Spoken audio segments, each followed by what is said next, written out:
As a Russian who immigrated abroad because of the war, I thought a lot about What the fuck? what is wrong with this world.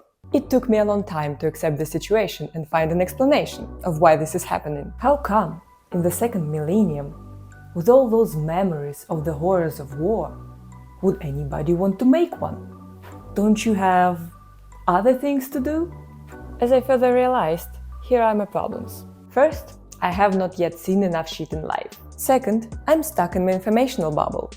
I see what Meta and YouTube think would be interesting to me, my friends mostly think the same way I do, and of course, I love to read about the ideas that correlate with my vision. Third, I tend to assign my way of thinking to others. I believe that most people try to think critically and analyze everything 100 times like I do. Finally, for a long time, I didn't realize what kind of people have power in society. And this seems crucial. It's hard to accept, but mostly people believe in and do what they are told. It's surprisingly not as obvious as it seems.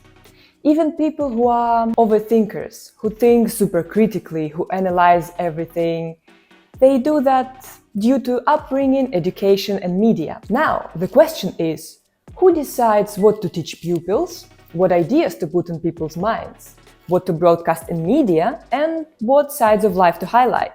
The answer? Those who have resources and power. And if we don't take into account secret government or other conspiracy theories, then there are politicians and giant corporations. The latter still obey officials.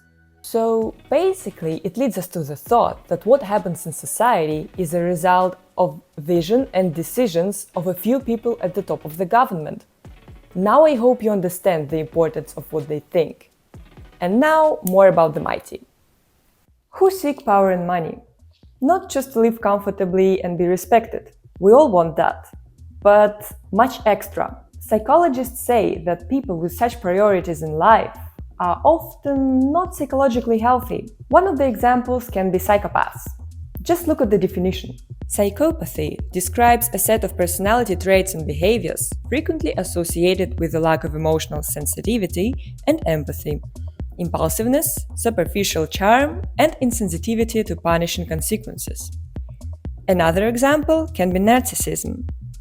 Narcissism is characterized by a grandiose sense of self-importance, a lack of empathy for others, a need for extensive admiration, and the belief that one is unique and deserving of special treatment. As you can see, often they are characterized by lack of empathy. That means they don't care. They don't care about you, me, children in Africa, or what future they'll leave behind. Not only do these people desire admiration and power, but they are most likely to achieve it. Such a person looks like someone who doesn't know hesitation, which is very attractive to others. Isn't it what we all want to be? Brave and not regretting, being able to control emotions. I personally did try to evolve in this direction. Didn't really turn out very well, so... Have you seen the series House of Cards or even Game of Thrones? Oh my god. If even a part of those political intrigues is true, count me out. That's what I thought, and what probably you thought too. Because it's so frightening and uncomfortable for me to be in such situation. To hurt people around, to lie to their faces, to bribe, to frame colleagues, to be ready for anything to achieve a goal. Psychologically healthy people want peace, comfort and satisfaction. They are kind and empathic. They care what others think about them. They know their weak and strong points so that they don't have to prove anything to anybody just to feel complete. And now think, would that person sacrifice their inner peace to get power? After I had given it some thought, I came across a Russian-American sociologist who researched exactly this question.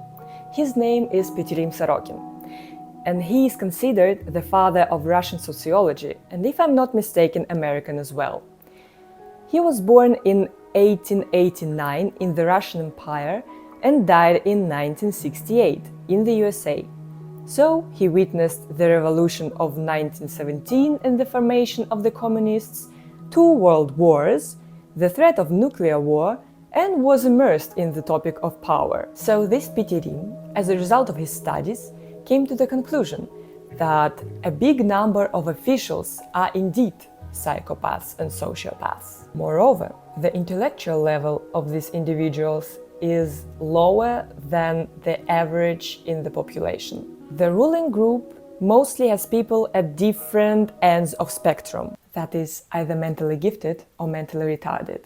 But on average, they are less mentally normal than a person in general. In the Second World War, These individuals are usually aggressive, energetic, easy at lying, not reflective, able to manipulate people, and, surprise, a perfect politician.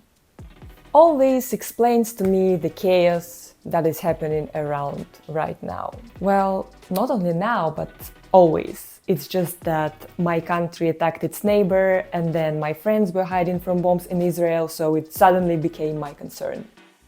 But it's not all bad. In the second part of his research, Sorokin suggests that if such an audience is concentrated around power, it must be restricted.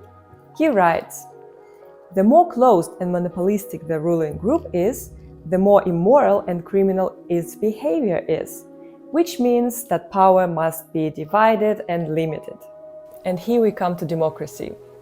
Unfortunately, it doesn't work everywhere, and even if it works, it's far from perfect. But after all these thoughts, I'm surprised that it works at all.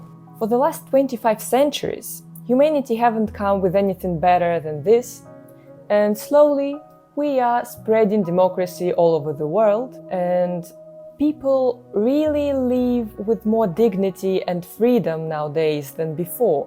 At least I see it this way. And what do you think about it? Let me know in the comments, and thank you for watching. See you next time.